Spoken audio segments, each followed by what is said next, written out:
आज का यह वीडियो भारत के उन सारे स्टूडेंट्स के लिए काफी ज्यादा इंपॉर्टेंट रहने वाला है जो कि पिछले कई दिनों से बेसब्री से भारतीय डाक विभाग यानी कि जीडीएस की नई वैकेंसी का बेसब्री से इंतजार कर रहे थे। तो आप लोगों के लिए दोस्तों एक बहुत ही बड़ी अपडेट सामने आ चुकी है। और भारतीय डाक विभाग में देखा जाए तो यहाँ पे दोस्तों जीडीएस में देखा जाए तो पोस्टमैन को लेकर के एक नई वैकेंसी की सूचना यहाँ पर आ चुकी है। तो आखिर इसका अप्लाई डेट कब से होने वाला है, सारा कुछ मैं आप सभी को इस वीडियो के माध्यम से डिटेल से बताने वाला हूँ। इसलिए आप सभी लोग इस वीडियो को शुरू से लेकर के अंत तक जरूर देखिएगा, क्योंकि दोस्तों देखिए भारतीय डाक विभाग में देखा जाए तो ये जो जीडीएस का जो वैकेंसी होता है ये हर एक साल वैकेंसी आता है। और इसमें देखा जाए तो बहुत सारे ऐसे स्टूडेंट होते हैं जिनका किसी भी एग्जाम के कोई भी एग्जाम देने की आवश्यकता नहीं होती है और बिना एग्जाम के दोस्तों इसमें बहुत सारे स्टूडेंट का सिलेक्शन होता है और दोस्तों उनका जॉब भी हो जाता है। तो 2025 में आप भी भारतीय डाक विभाग में यानी कि जीडीएस में नौकरी लेना चाहते हैं तो आप सभी लोग इस वीडियो को शुरू से लेकर के अंत तक जरूर देखिएगा। सारा कुछ दोस्तों इस वीडियो में डिटेल से बताया गया है। आपको हर एक पॉइंट के बारे में बताऊंगा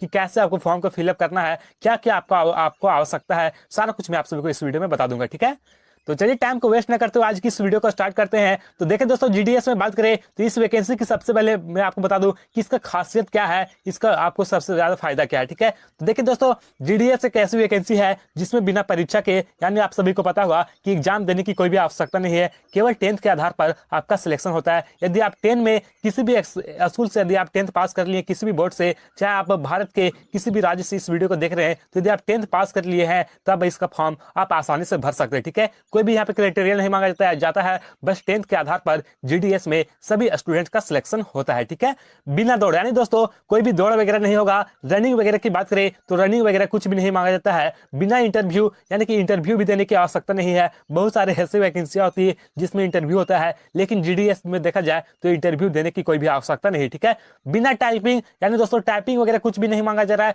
बस 10th के आधार पर आपका सिलेक्शन होता है। बिना ऊंचाई बिना छाती यानी दोस्तों इस चीज की कोई भी आवश्यकता नहीं, ना ही आपसे छाती मांगा जा रहा है, ना ही आपसे ऊंचाई। यदि आप कितने भी लंबे हैं कितने भी छोटे हैं ये मायने नहीं रखता, बस यदि आप 10th पास कर लिए हैं तब आप इसका जॉब ले सकते हैं। ठीक है, बिना डीएल यानी दोस्तों ड्राइविंग लाइसेंस भी है, यहाँ पे कोई भी आवश्यकता नहीं है, ड्राइविंग लाइसेंस की कोई भी आवश्यकता नहीं। ठीक है, बिना अनुभव यानी कि दोस्तों एक्सपीरियंस वगैरह जो होता है वो किसी भी प्रकार से कोई भी एक्सपीरियंस होने की कोई भी आवश्यकता नहीं है जीडीएस में। तो बस दोस्तों आपको 10th के आधार पर आपको फॉर्म को फिलअप करवाया जाता है। ठीक है, सबसे पहले कंफ्यूजन यही होता है दोस्तों कि जीडीएस में देखिए हर साल इसका वैकेंसी आता है और कितने परसेंट वाले लोगों का इस एग्जाम में सिलेक्शन होता है इस वैकेंसी में। तो देखिए 10th में कितना परसेंट होना चाहिए तब आपका सिलेक्शन होगा, इस चीज को मैं आप सभी को आगे डिटेल से बताऊंगा कि 10 में आपका कितना नंबर है, तब आप इसका फॉर्म को फिलअप कर दीजिएगा। ठीक है, बाकी देखिए योग्यता के बारे में बात करें तो योग्यता क्या मांगा जाता है, तो योग्यता केवल 10th पास मांगा जाता है। यदि आप 10 पास कर लिए हैं किसी भी बोर्ड से तो आप जीडीएस का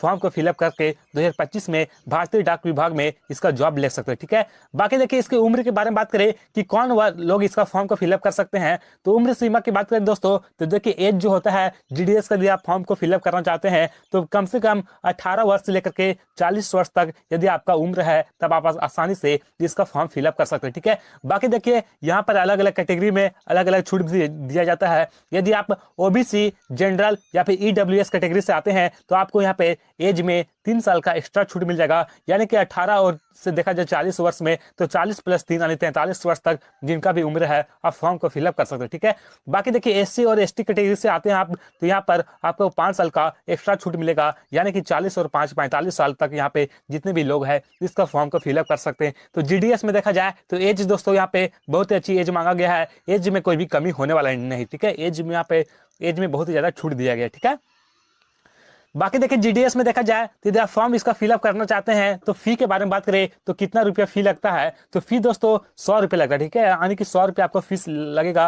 और यदि आप एससी एसटी या फिर महिला हैं तो आपसे कोई भी पैसा नहीं लगेगा। बाकी दोस्तों यहाँ पे और लोगों को यहाँ पे पैसा 100 रुपये देने की आवश्यकता है और एससी एसटी और महिलाओं को किसी प्रकार से कोई पैसा नहीं लगता है, फॉर्म जो है वो आपका फ्री में फिलअप हो जाता है। ठीक है, सिलेबस के बारे में बात करें तो सिलेबस कुछ भी नहीं पढ़ना दोस्तों आपको, आपने तो 10th पास कर लिया होगा, सिलेबस कुछ भी नहीं पढ़ना है, बिना एग्जाम के इसमें सिलेक्शन होता है, कुछ भी नहीं पढ़ना, बस आपका 10th पास होना चाहिए। और इस बार वैकेंसी के बारे में बात करें कि इस बार वैकेंसी कितना आने वाला है, तो 48,926 पोस्ट आप इस बार आएगा। ठीक है, 48,926 के आसपास इसमें इस बार पोस्ट आने वाला है। ठीक है, बाकी देखिए दोस्तों, भारतीय डाक विभाग में यदि आप जॉब लेना चाहते हैं तो यहाँ पर कुछ अलग अलग अतिरिक्त आवश्यकता नहीं कि अलग अलग क्राइटेरिया आपके पास होना चाहिए, तभी आप इसका फॉर्म को फिलअप कर दीजिएगा और आपको आगे दोस्तों यहाँ पे कुछ कुछ करवाया जाएगा। ठीक है, पहले दोस्तों पहला आपका क्या मांगा जाता है तो लोकल भाषा का ज्ञान। ठीक है, यदि आप दोस्तों जीडीएस का फॉर्म को फिलअप करते हैं तो जैसे आप भारत में टोटल देखा जाए तो बहुत सारे राज्य हैं, तो 28 राज्य में आप किसी भी राज्य से इसका फॉर्म को फिलअप करना चाहते हैं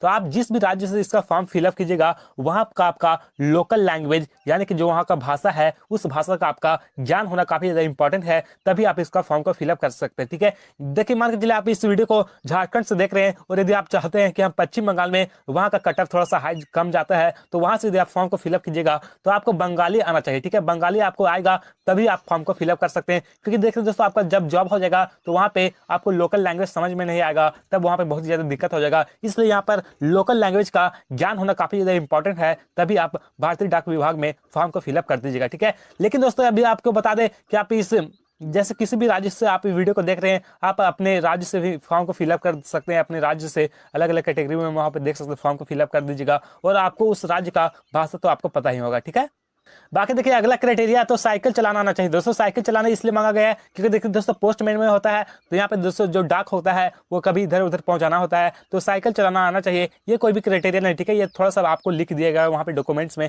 कि साइकिल चलाना आना चाहिए। तो देखिए अभी के समय में हर एक स्टूडेंट को साइकिल चलाना आता है, तो ये क्राइटेरिया हर एक स्टूडेंट का पूरा हो जाएगा। ठीक है, कंप्यूटर का नॉलेज होना चाहिए। ठीक है, देखिए दोस्तों कंप्यूटर का नॉलेज यहाँ पर थोड़ा बहुत मांगा गया। इसमें दोस्तों टेस्ट वगैरह आपका कोई भी नहीं होगा, एग्जाम वगैरह कंप्यूटर से कुछ भी नहीं होगा, बस कंप्यूटर का नॉलेज होना चाहिए। क्योंकि देखिए यदि आपका जीडीएस में नौकरी हो जाता है तो वहां पे दोस्तों अलग अलग पोस्ट होता है, तो उसमें आपको कंप्यूटर से संबंधित कुछ कुछ काम करवाया जाता है। यदि आप काम करने के लिए आएगा तभी आप कंप्यूटर पर काम कर पाएंगे, तो ये दोस्तों आपको पहले नहीं मांगा जाएगा। ठीक है, जॉब के बाद दोस्तों आपको कंप्यूटर थोड़ा बहुत सीख लेना है ताकि आपको पता चल सके कि कैसे काम करना है। ठीक है, इसके बारे में आप थोड़ा सा फॉर्म फिलअप करके उसके बाद भी आप सीख सकते हैं। ठीक है, जीवन का साधन दोस्तों, जीविका का जो साधन है ये आप सिर्फ इस पर आश्रित नहीं होना चाहिए, क्योंकि देखिए जीविका का साधन में देखा जाए तो जीडीएस में देखा जाए तो ज्यादा पेमेंट नहीं दिया जाता है। पेमेंट की बात करें तो पेमेंट में आप सभी को आगे बताऊंगा कि पेमेंट कितना दिया जाता है। ठीक है, तो पेमेंट जो दोस्तों जीविका का साधन दोस्तों आप अलग अलग देखिए, पूरा किसी का जॉब होता है, किसी एक फैमिली में किसी एक व्यक्ति का जॉब लगता है तो उसका पूरा फैमिली का जो बैकग्राउंड है वो सुधर जाता है। ठीक है, लेकिन जीडीएस में इतना पेमेंट नहीं दिया जाता है कि आप पूरे बैकग्राउंड को सुधार कर सकते हैं।